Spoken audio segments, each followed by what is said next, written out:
Greetings, members, one and all of the Salivation Nation. They don't want to hear about this at the World Economic Forum. Let's explore.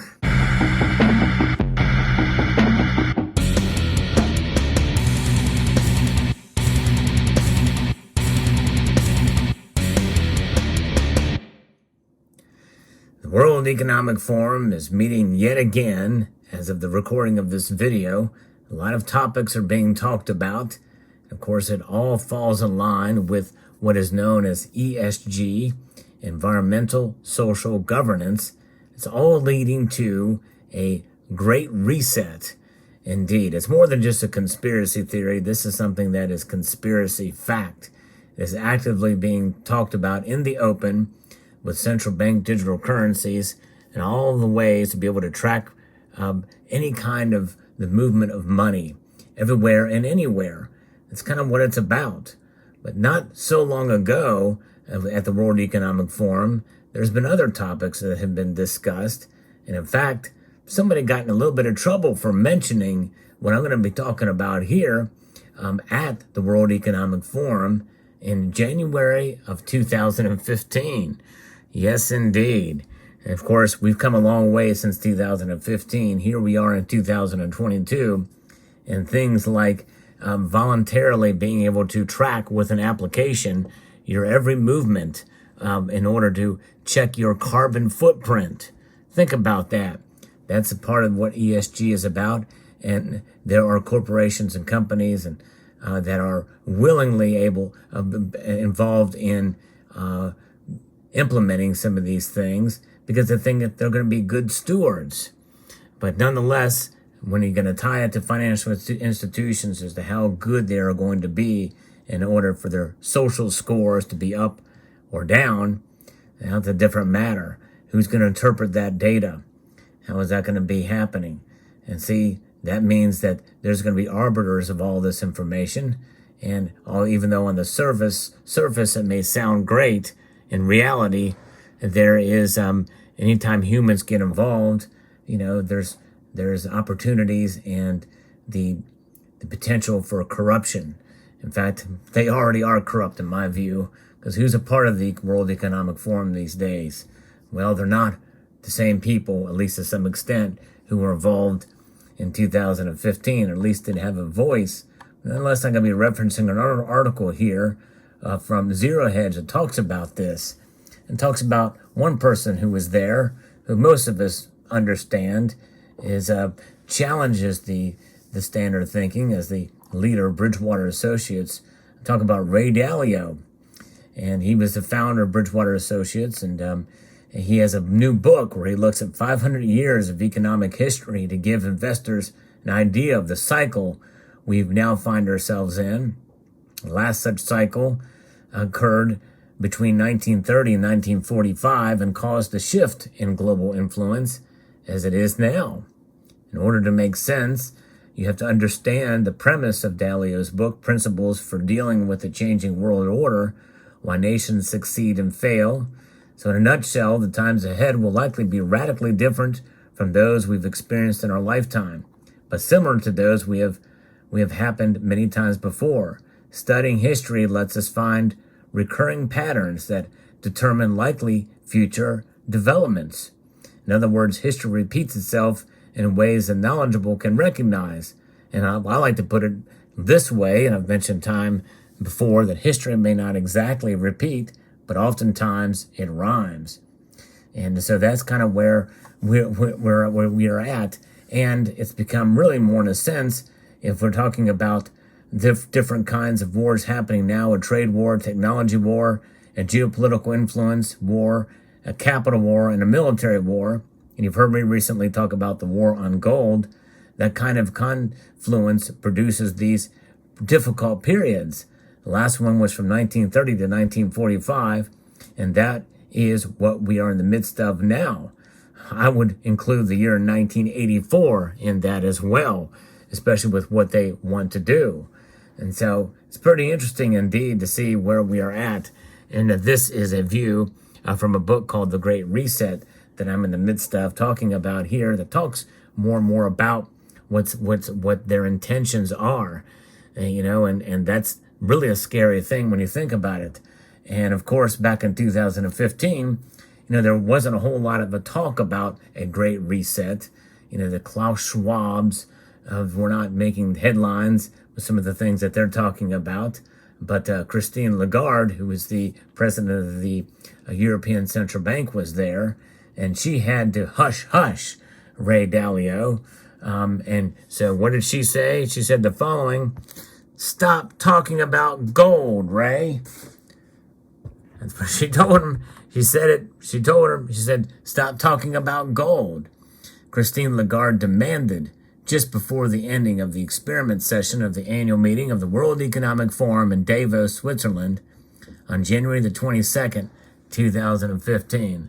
I'll let that sink in. She does not want him to talk about gold. So he didn't. But gold is certainly a metal that scares, and it is a threat to them. They don't want you to be talking about it at the World Economic Forum in 2015. You can bet your bottom dollar or the bottom ounce of gold that they don't want you to talk about it in 2022, because that would actually put some constraints on their system, because it doesn't have an agenda. But they do have an agenda, that's for sure. Dalio makes an extremely compelling case in his book, which is must read for those who don't have the time.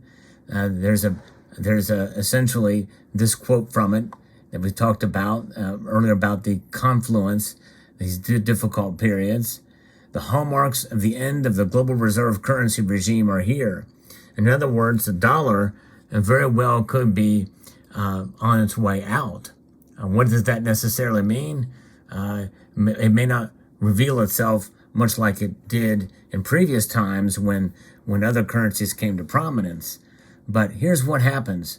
You have a couple of different things that, a couple of points here that can lead to some of this. Governments run out of money.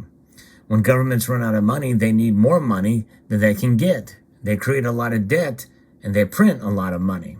In other words, quantitative easing. It sounds familiar. We've had the largest debt increases and money creations, particularly in the leading world reserve currency, the dollar, although that has been true in the case of the euro, and it has been true of the yen too.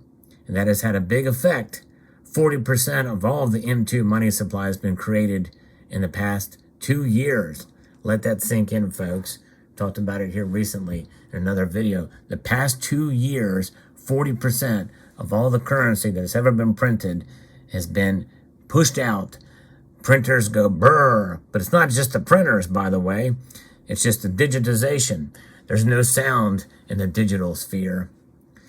By itself, it doesn't really necessarily spell the end of the global reserve currency, because like I said, the dollar, they can do this because the dollar is the cleanest of the dirty shirts in the laundry pile. Still a very dirty shirt, and you shouldn't wear it to work. But nonetheless, people do, and there's stains and stuff. I probably should show a worn out dollar bill, but I digress. Because they don't want you to talk about gold.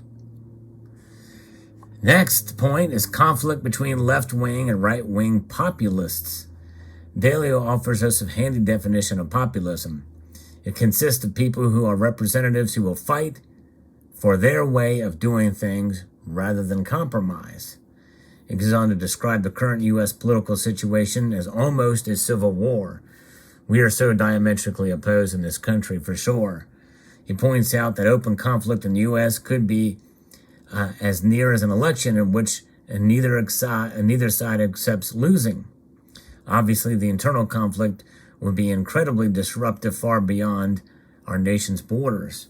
But that's not all. Of course, a lot can be said about that. But obviously, it's political unrest is really what it boils down to.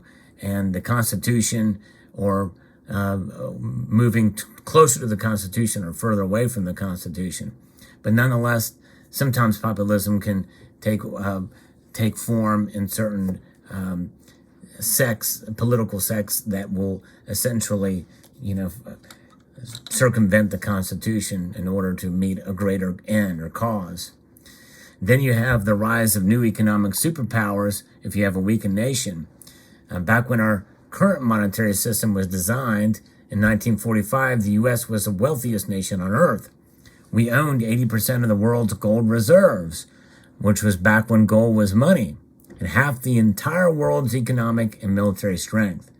Dalio believes that the U.S. is experiencing a relative decline on the global stage, with countries like China waiting in the wings to steal the spotlight.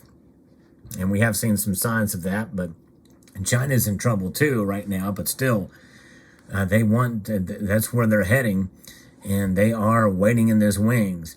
As Dalio points out, these power struggles have historically been solved through conflict of one kind or another. He believes the U.S. is facing 5 different wars right now: trade war, technology war, geopolitical war, a capital war, and a military war. Dalio sees a stagflationary period, and we've heard talk about that as potentially we're on the cusp of that. Considering both historic precedent and our present reality. Certainly, one dealing in U.S. dollars, Dalio says that the options are few and far between. During periods of stagflation, physical gold and other commodities break out, while most other asset classes, especially risk-on investments, underperform. Much of Dalio's practical advice in his book reiterates the importance of savings diversification, with a renowned investor emphasizing that a lack of correlation between assets should be paramount.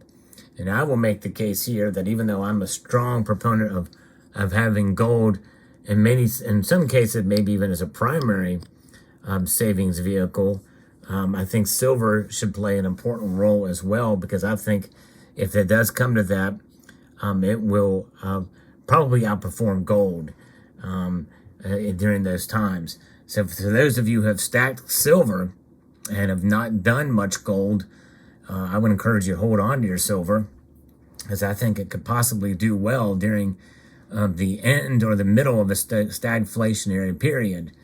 But I would also encourage you to accumulate some gold as a part of your diversification into other things as well, which also, by the way, includes probably primarily, even before gold and silver, getting non-perishable food items and other necessities that you would otherwise would need.